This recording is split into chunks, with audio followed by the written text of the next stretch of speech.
I'm going to be reading out of Slacker by Gordon Corman, Chapter 24, Dr. LaPierre. It was my secretary who first called my attention to it.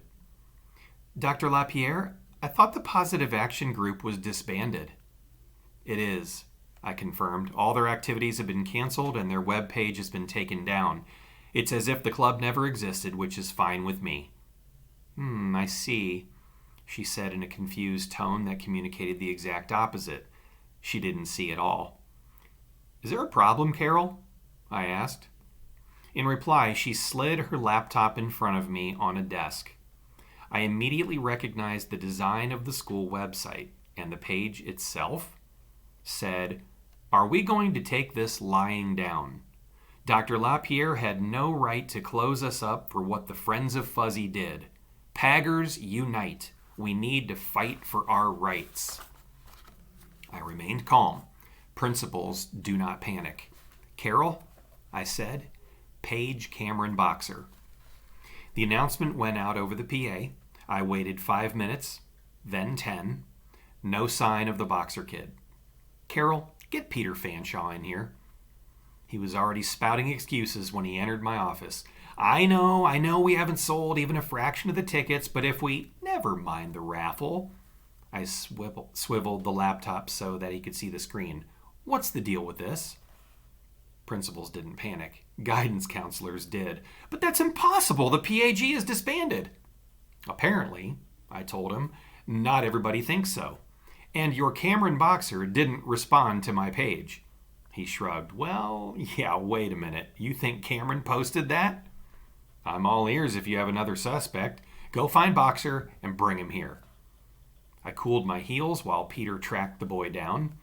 I had paperwork to do, but I just couldn't concentrate until this issue was settled once and for all. When a principal makes a decision to close a school club, it shouldn't take 2 tries to have that happen. That webpage was a direct challenge to my authority. When Cameron was right in front of me, I didn't pull any punches. Exactly what do you think you're doing? I had to give him credit. He was a good actor. He honestly looked like he had no idea what I was talking about. And when I showed him the webpage, the shock on his face seemed completely real. There was an Oscar in that kid's future. Well, I prodded. I didn't do it. He swore.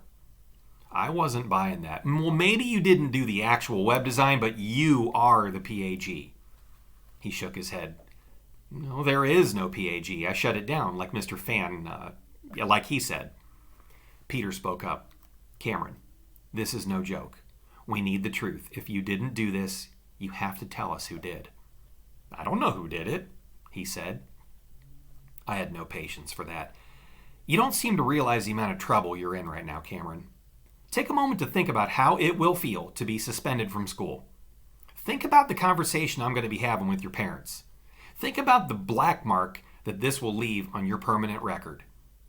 He regarded me in abject misery. I'm telling the truth. I don't know who put that on the website, and I don't know how to find out. It was happening before, too. These extra events and meetings would get called, and I wasn't calling them.